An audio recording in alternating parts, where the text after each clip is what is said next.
पाप क्षमा कर जीवन दे दे, दया की याचना करो, तेरी आराधना करो, तेरी आराधना करो। पाप क्षमा कर जीवन दे दे, दया की याचना करो, तेरी आराधना करो। पवित्र परम प्रसाद में उपस्थित हमारे प्यारे यीशु मसीह की आराधना स्तुति एवं महिमा होवे। पवित्र परम प्रसाद में उपस्थित हमारे प्यारे यीशु मसीह की आराधना स्तुति एवं महिमा होवे। पवित्र परम प्रसाद में उपस्थित हमारे प्यारे यीशु मसीह की आराधना स्तुति एवं महिमा होवे। रोमियो के नाम संत पौलुस का पत्र अध्याय 8 पद संख्या 38 में प्रभु का वचन कहता है, मुझे दृढ़ विश्वास है कि ना तो मरण या जीवन, ना स्वर्ग दूत या नरक दूत, ना वर्तमान या भविष्य, ना आकाश या पाताल की कोई शक्ति और ना समस्त सृष्टि में कोई या कुछ हमें ईश्वर के उस प्रेम से वंचित कर सकता है जो हमें हमारे प्रभु ईसा मसीह द्वारा मिला है। Hallelujah, hallelujah. प्रभु यीशु की स्तुति करते हुए कहें हालेलुया, हालेलुया, प्रेमी पिता ईश्वर की स्तुति करते हुए कहें हालेलुया, हालेलुया, पवित्र आत्मा ईश्वर की स्तुति करते हुए कहें हालेलुया, हालेलुया।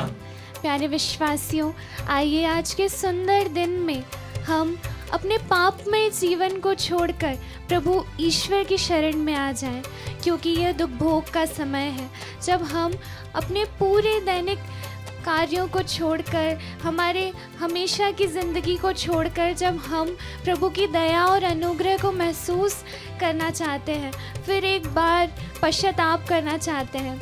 आइए प्यारे विश्वासियों, हम प्रभु की दया में अपने आप को परिपूर्ण करें और अपने पापों को, अपनी सभी चिंताओं और परेशानियों को छोड़कर हम हमारे प्रभु यीशु जो पवित्र यूक्रिस्ट के रूप में हमारे सामने उपस्थित हैं, आइए हम उनकी उपस्थिति में अपने आप को लेकर आएं। प्यारे विश्वासियों, हम हर साल इस दुख भोग के समय में कई सारे निर्णय लेते हैं कि हम ये पाप फिर कभी नहीं करेंगे।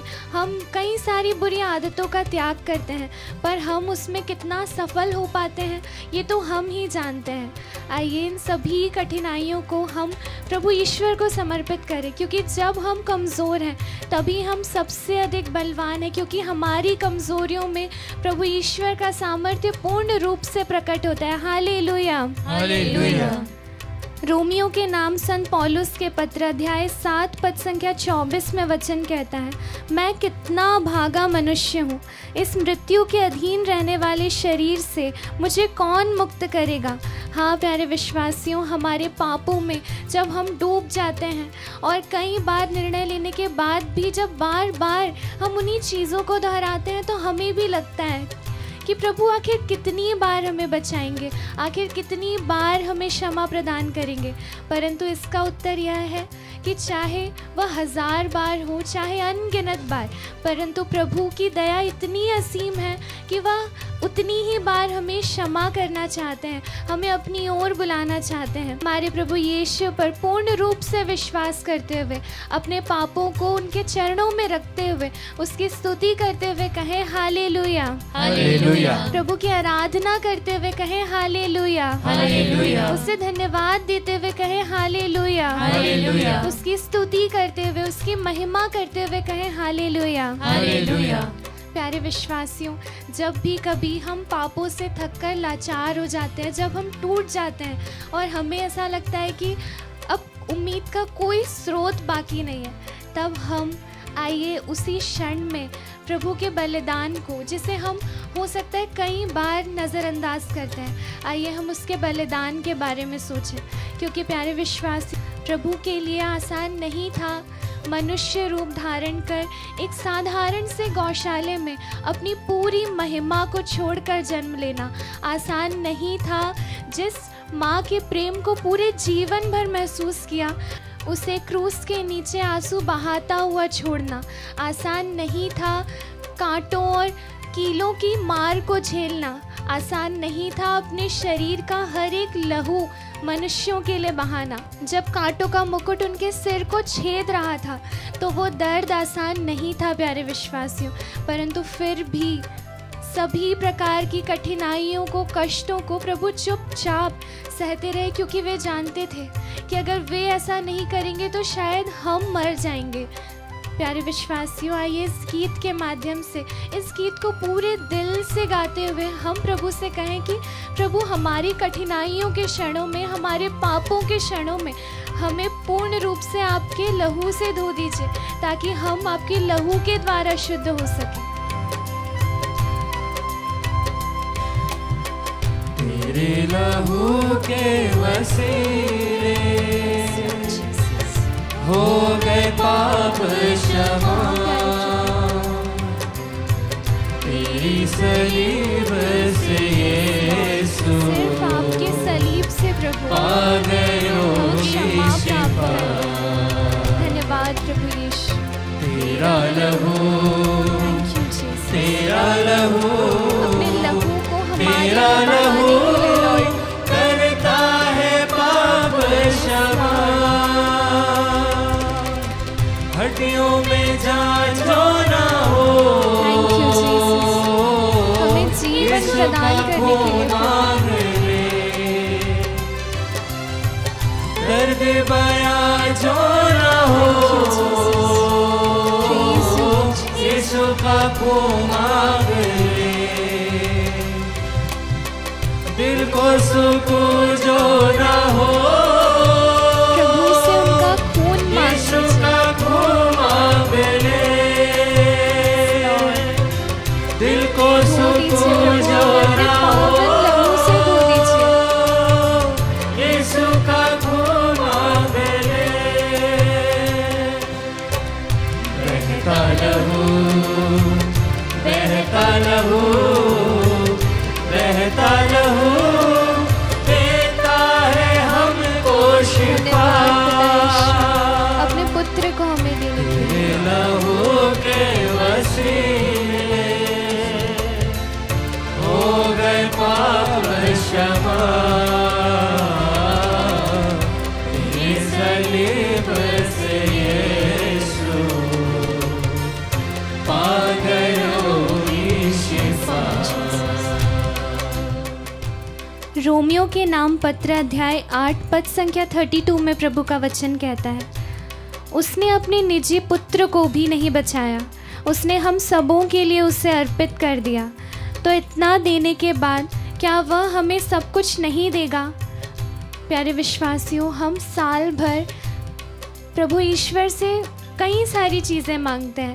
शायद एग्ज़ाम में सफलता, कई बार अपने जीवन में सफलता, पैसे, बीमारियों से स्वास्थ्य लाभ और भी कई सारी चीज़ें, परंतु पिता ईश्वर तो उससे कई ज़्यादा बढ़कर अपना सब कुछ, अपने इकलौते पुत्र को हमें देना चाहते हैं। आइए प्यारे विश्वासियों, आज उन सभी चीज़ों को हम ना मांगते हुए प्रभु से उनके इकलौते पुत्र को मांग लें, क्योंकि उनका पुत्र ही जीवन है, उनका पुत्र ही मार्ग है और उनका पुत्र ही सत्य है।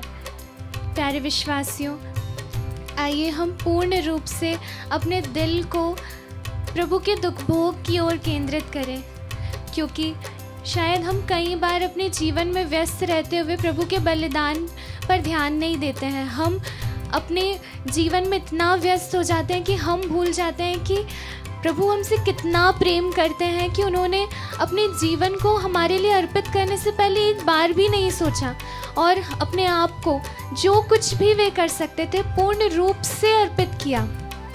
वचन रोमियो के नाम संत पौलुस के पत्र अध्याय 5 पद संख्या 7 में कहता है, धार्मिक मनुष्य के लिए शायद ही कोई अपने प्राण अर्पित करे, फिर भी हो सकता है कि भले मनुष्य के लिए कोई मरने को तैयार हो जाए, किंतु हम पापी ही थे जब मसीह हमारे लिए मर गए थे।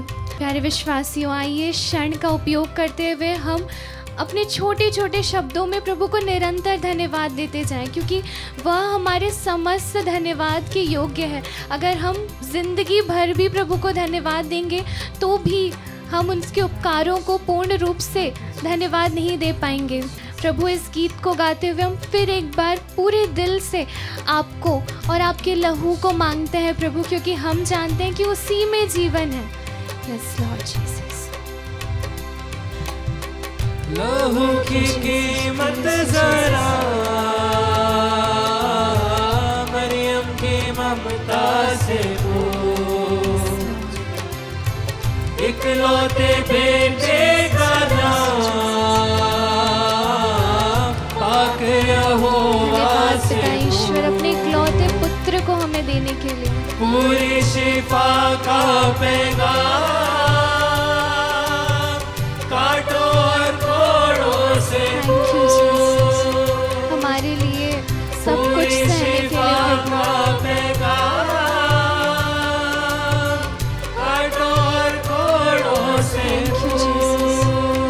धन्यवाद देते हैं प्रभु, पूरे दिल से धन्यवाद देते हैं अपने इतने पाक लहू को हमारे लिए बहाने के लिए। लहू हमको भी देगा जया, तेरे लहू के वसीले हो गए पाप क्षमा, तेरी सलीब से यीशु पा गए रोगी शिफा। प्रभु यीशु ख्रिस्त में प्यारे विश्वासी प्यारे साथियों, आज हम मनन चिंतन करेंगे संत लूकस का सुसमाचार अध्याय 16 पवित्र वचन 19 से लेकर 31 तक। एक अमीर था जो बैंगनी वस्त्र और मलमल पहनकर प्रतिदिन दावत उड़ाया करता था। उसके फाटक पर लाजरुस नामक कंगाल पड़ा रहता था, जिसका शरीर फोड़ों से भरा हुआ था। वह अमीर की मेज की जूठन से अपनी भूख मिटाने के लिए तरसता था और कुत्ते आकर उसके फोड़े चाटा करते थे। वह कंगाल एक दिन मर गया और स्वर्गदूतों ने उसे ले जाकर इब्राहिम की गोद में रख दिया। अमीर भी मरा और दफनाया गया। उसने अधोलोक में यंत्रणाएं सहते हुए अपनी आंखें ऊपर उठाकर दूर ही से इब्राहिम को देखा और उसकी गोद में लाजरुस को। उसने पुकार कर कहा, पिता इब्राहिम, मुझ पर दया कीजिए और लाजरुस को भेजिए, जिससे वह अपनी उंगली का सीरा पानी में भिगोकर मेरी जीभ ठंडी करे, क्योंकि मैं इस ज्वाला में तड़प रहा हूं। इब्राहिम ने उससे कहा, बेटा, याद करो कि तुम्हें जीवन में सुख ही सुख मिला था और लाजरुस को दुख ही दुख। अब इसे यहाँ सांत्वना मिल रही है और तुम्हें यंत्रणा। इसके अतिरिक्त हमारे और तुम्हारे बीच एक भारी गर्त अवस्थित है, इसलिए यदि कोई तुम्हारे पास जाना भी चाहे तो वह नहीं जा सकता और कोई भी वहां से इस पार नहीं आ सकता। उसने उत्तर दिया, पिताजी, आपसे एक निवेदन है, आप लाजरुस को मेरे पिता के घर भेजिए, क्योंकि मेरे 5 भाई हैं। लाजरुस उन्हें चेतावनी दे, कहीं ऐसा ना हो कि वे भी यंत्रणा के इस स्थान में आ जाएं। इब्राहिम ने उससे कहा, मूसा और नबियों की पुस्तकें उनके पास है, वे उनकी सुने। अमीर ने कहा, पिता इब्राहिम, वे कहाँ सुनते हैं, परंतु यदि मुर्दों में से कोई उनके पास जाए तो वे पश्चाताप करेंगे। पर इब्राहिम ने उससे कहा, जब वे मूसा और नबियों की नहीं सुनते, तब वे मुर्दों में से कोई जी उठे तो उसकी भी नहीं मानेंगे। प्रभु का पवित्र सुसमाचार। हे क्रिस्त, तेरी स्तुति हो। प्यारे साथियों, आज की सुसमाचार पाठ में एक सुंदर दृष्टांत हमें सुनने को मिलता है, धनी और लाजरुस का दृष्टांत।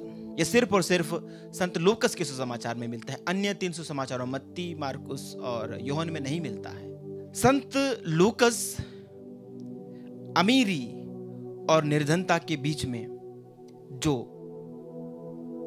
अंतर है उसको कई बार अपने सुसमाचार में वो दिखलाते हैं। शुरू से ही प्रभु यीशु के जन्म की कहानी जब वो लिखते हैं, प्रभु यीशु के जन्म की घटना का जब वो वर्णन करते हैं, वहां पर भी हम देखते हैं एक तरफ राजा हेरोद और उसकी शान शौकत है, तो वह दूसरी ओर बालक यीशु चरनी में लेटा हुआ है, गरीब अवस्था में है, गौशाला में है, और उनका दर्शन करने के लिए गरीब लोग सबसे पहले आते हैं, चरवाहे लोग पहले आते हैं। माता मरियम अपने आप को दीनहीन मानती है और वही कहती है उसने दीनहीनों को महान बनाया, धनियों को खाली हाथ लौटा दिया है।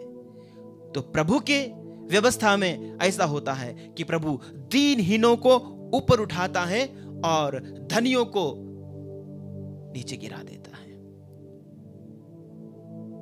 आज के सुसमाचार में भी हमने यही सुना कि एक दीन, एक गरीब, एक कंगाल व्यक्ति अपनी जिंदगी जिसने दुखों में, कष्टों में बिताई, जब वो मरता है तो उसको स्वर्ग दूत उठाकर ले जाते हैं और पिता इब्राहिम की गोद में रख देते हैं। कितना बड़ा सौभाग्य मिलता है उसको।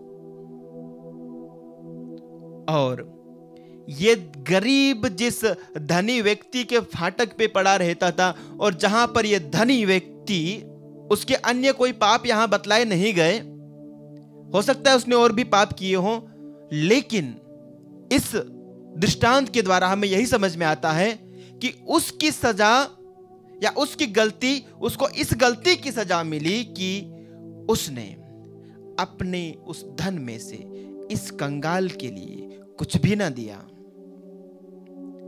इस धनी व्यक्ति ने अपने फाटक के सामने पड़े हुए लाजरुस को कभी भी एक इंसान नहीं माना, एक जीवित प्राणी नहीं माना। उसने कभी भी उसके ऊपर करुणा की निगाह न डाली। उसे अपनी दौलत का घमंड था। उसे दूसरे इंसान इंसान नहीं लगते थे, क्योंकि उसके पास धन था, उसके पास दौलत थी, उसके पास संसाधन थे। कितने ही लोग आज अपनी दौलत के ऊपर भरोसा करते हैं, अपनी संपत्ति के ऊपर भरोसा करते हैं। उन्हें लगता है कि ये संपत्ति है तो मेरे पास सब कुछ है, दौलत है तो मेरे पास सब कुछ है, धन है तो मैं सब कुछ हूं, मैं सर्वोपरि हूं। प्यारे साथियों, हमारी दौलत यहीं की यहीं धरी रह जाएगी। हमारा कमाया किया यहीं पर यहीं रखा रह जाएगा। अंत में क्या मिलेगा? यंत्रणाएं। जिसने इस संसार में सिर्फ सुख ही सुख भोगा है, ध्यान रखिए आने वाले जीवन में उसकी उम्मीद ना करना।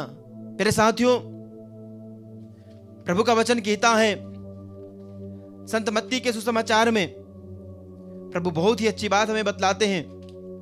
प्रभु कहते हैं कि हमारे जो भी अच्छे काम हैं उनका यदि हम पुरस्कार इस दुनिया में ही मांगते हैं, यदि हम लोगों को दिखाने के लिए सब करते हैं, इस दुनिया को दिखाने के लिए हमारे काम करते हैं, तो उसका पुरस्कार हमें यही मिल जाता है। उसका पुरस्कार की फिर हम ईश्वर से कामना ना करें। हम पढ़ते हैं संत मत्ती के सुसमाचार उसके अध्याय 5 के वचन 43 से लेकर आगे में प्रभु कहते हैं कि किस प्रकार से हमें व्यवहार करना है इस दुनिया में। यदि तुम अपने ही भाइयों को नमस्कार करते हो तो क्या बड़ा काम करते हो? क्या गैर यहूदी भी ऐसा नहीं करते? इसलिए पूर्ण बनो जैसा तुम्हारी स्वर्गीय पिता पूर्ण है। प्रभु हमारा आह्वान करते हैं कि हम पूर्ण बने जैसा हमारा स्वर्गीय पिता पूर्ण है। स्वर्गीय पिता जैसे पूर्ण बनना चाहिए। प्रभु धनियों को बार बार धिक्कारते हैं और दीनहीन गरीबों को हमेशा उनकी तारीफ करते हैं। प्यारे साथियों, जब प्रभु अपने सुसमाचार का प्रारंभ करते हैं, संत मार्कुस के सुसमाचार में हम पढ़ते हैं अध्याय 1 के वचन 15 में, समय पूरा हो चुका है, ईश्वर का राज्य निकट आ गया है, पश्चाताप करो और सुसमाचार में विश्वास करो। प्रभु ने अपने सुसमाचार का प्रारंभ इस बात से किया कि समय पूरा हो चुका है, ईश्वर का राज्य निकट आ गया है, तो क्या करना है?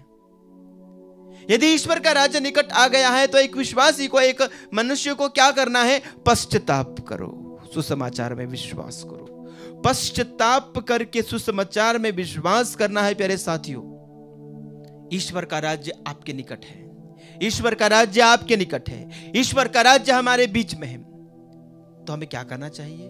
पश्चाताप करना चाहिए। प्रभु यीशु स्वर्ग राज्य को हमारे बीच लेकर आ गए हैं, उस स्वर्ग राज्य को जिस स्वर्ग राज्य से हम हमारे पापों के कारण दूर हो गए थे, और स्वयं हम वापस इस स्वर्ग राज्य में आने के काबिल नहीं थे। हमारी आंखों के सामने पाप का पर्दा पड़ा हुआ है और हमारी दुष्टता हमें और दूर ले जाती है। हमें ईश्वर के घर का रास्ता नहीं पता है, तो प्रभु स्वयं उस ईश्वर के घर को, उस ईश्वर के निवास को, स्वर्ग को हमारे बीच में लेकर आया, ईश्वर के राज्य को हमारे बीच में लेकर के आया। कहा स्वर्ग का राज्य आ गया है, इसमें प्रवेश करो। और इसमें प्रवेश करने के लिए क्या करना है? सबसे पहली बात, सबसे पहला काम पश्चाताप। पश्चाताप वो चाबी है जिसके द्वारा हम स्वर्ग राज्य के दरवाजे में प्रवेश कर सकते हैं। प्रभु यीशु ने कहा मैं तुम्हारे लिए स्थान का प्रबंध करने जाता हूं और जब प्रबंध करके मैं वापस आऊंगा तुमको लेने के लिए। संत यूहन्ना का सुसमाचार अध्याय 14। तो प्रभु यीशु जब हमें लेने के लिए आएंगे तो क्या हम उस गरीब लाजरुस की तरह उठाए जाएंगे और पिता इब्राहिम की गोद में रखे जाएंगे जो स्थान हमारे लिए तैयार किया गया है? क्या हम हमारे लिए उस तैयार किए हुए स्थान में प्रवेश कर पाएंगे? हम तभी प्रवेश कर पाएंगे प्यारे साथियों जब हम पश्चाताप करेंगे। उस धनी व्यक्ति ने गलती की थी, पाप किया था, लेकिन उसने पश्चाताप नहीं किया। यदि वो पश्चाताप करता तो वो भी स्वर्ग चला जाता। और पश्चाताप करने के लिए समय सिर्फ और सिर्फ हमें जब हम इस दुनिया में हैं तभी मिलता है, मरने के बाद मौका नहीं मिलता है। वो व्यक्ति वहां मरने के बाद रिग्रेट करता है, मरने के बाद उसको ख्याल आता है, तब कुछ नहीं होगा। तब हमारे और स्वर्ग के बीच में एक इतनी बड़ी गहरी खाई होगी जिसको कोई पार नहीं कर सकता। किसी को परमिशन नहीं है इधर से उधर जाने की और न ही उधर से इधर आने की। फिर स्वर्ग के लिए वहां जाके लालसा करोगे, कुछ नहीं मिलने वाला। स्वर्ग के लिए यदि अभिलाषा करनी है, स्वर्ग के लिए यदि कुछ कमाना है तो इस संसार में रहते हुए कमा लीजिए। इस संसार में जब मनुष्य शरीर में हो आप इस मनुष्य शरीर में रहते हुए अपने लिए उद्धार कमा लीजिए। जब ये शरीर से आत्मा अलग हो जाएगी, जब तुम्हारा बुलावा आ जाएगा, प्रभु आपको लेने के लिए स्वर्गदूत को भेजेगा, आप तैयार नहीं पाए जाओगे, स्वर्गदूत आपको उठा करके उस अनंत आग में फेंक देंगे। चालीसा काल हमें याद दिलाता है कि हम अपने जीवन को टटोलें, अपने व्यवहार को एक बार फिर से परखें, अपने विचारों के ऊपर एक बार फिर से मनन चिंतन करें कि मैं कैसा सोचता हूं, मैं कैसा काम करता हूं, संसार के प्रति मेरी आसक्ति कितनी है। क्या मैं उस धनी व्यक्ति की तरह धन दौलत और सांसारिक चीजों, सांसारिक अभिलाषाओं, सांसारिक वासनाओं के पीछे भागता रहता हूं, या फिर मेरी स्थिति उस गरीब लाजरुस की तरह अभावों में बीत रही है। मैं त्याग तपस्या का जीवन व्यतीत करता हूं, मुझे संसार की मोह माया, संसार की ऐशो आराम की कोई फिक्र नहीं है। मैं जहां हूं, मैं जिस परिस्थिति में हूं, मेरी आर्थिक स्थिति, मेरी पारिवारिक स्थिति जैसी भी है, मैं उसमें खुश हूं, मैं संतुष्ट हूं। जो भी मेद से चूर्ण गिरता है उसको खा के भी मैं संतुष्ट हूं, मैं खुश हूं, क्योंकि मुझे पता है मेरा पुरस्कार स्वर्ग में महान होगा। आमीन।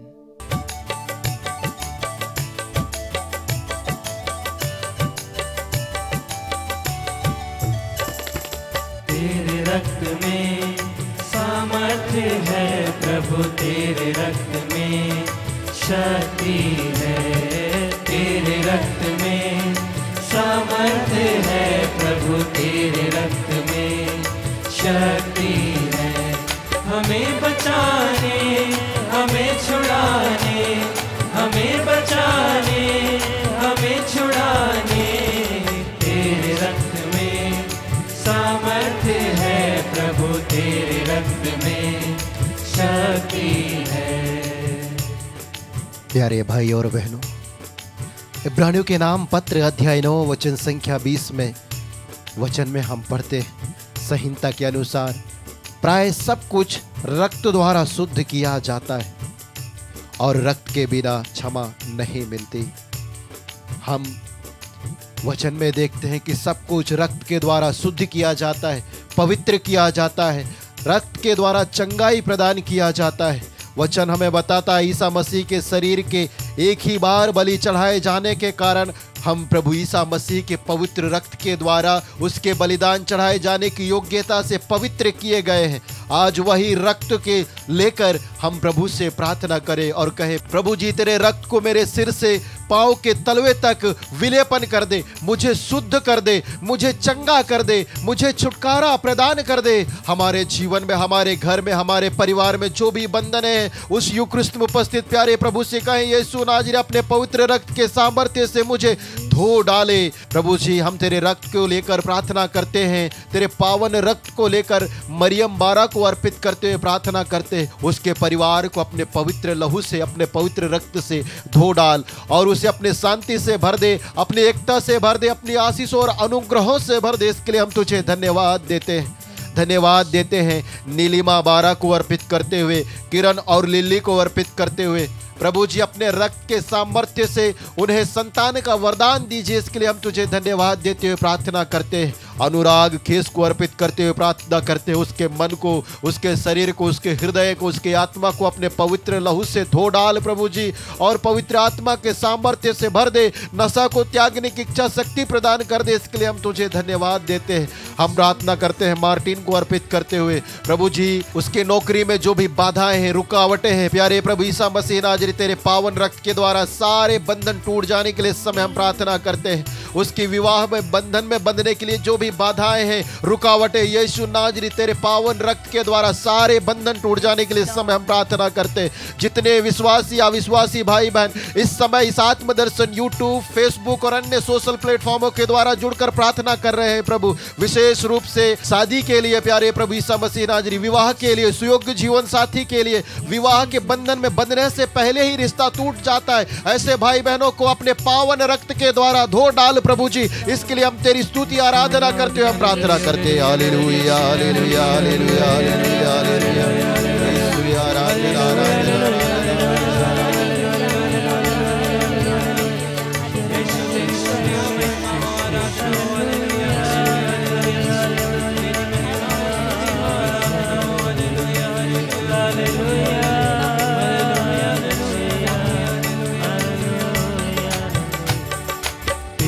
नाम में सामर्थ्य है प्रभु, तेरे नाम में शक्ति है, तेरे नाम में सामर्थ्य है प्रभु, तेरे नाम में शक्ति है।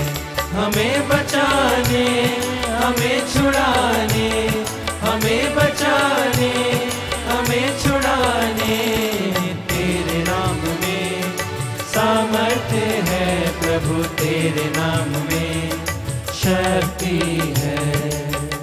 प्यारे प्रभु, क्या तूने यह नहीं कहा है संत मत्ती के सुसमाचार अध्याय 18 वचन संख्या 19 में?